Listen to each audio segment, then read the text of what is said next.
Diabetes એકવાર થઈ જાય પછી મટતું નથી. તેને દવા, લાઇફસ્ટાઇલ અને ફૂડ હેબિટ બદલીને મેનેજ કરવું પડે છે, જેમાં સૌથી વધારે ખાવા પીવાની આદત પર ધ્યાન આપવાનું હોય છે. ડાયાબિટીસ હોય તેમણે 5 શાક રોજ ખાવાનું ટાળવું જોઈએ. આ શાક ઝડપથી બ્લડ શુગર વધારી શકે છે. ડાયાબિટીસમાં કાચા કેળા ઓછા ખાવા. તેમાં સ્ટાર્ચ અને કાર્બોહાઈડ્રેટ ભરપૂર માત્રામાં હોય છે. આ સિવાય મકાઈનું શાક પણ ઓછું ખાવું. તેમાં પણ કાર્બોહાઈડ્રેટ વધારે હોય છે. અળવી હેલ્ધી શાક છે પણ ડાયાબિટીસ માટે નહીં.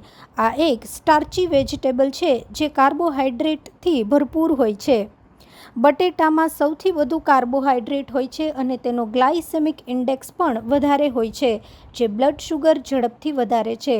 શક્કરિયામાં પોષક તત્વો તો ભરપૂર માત્રામાં હોય છે, પરંતુ તેની સાથે જ કાર્બોહાઈડ્રેટ પણ વધારે હોય છે, જે ડાયાબિટીસમાં બ્લડ શુગર લેવલ વધારી શકે છે.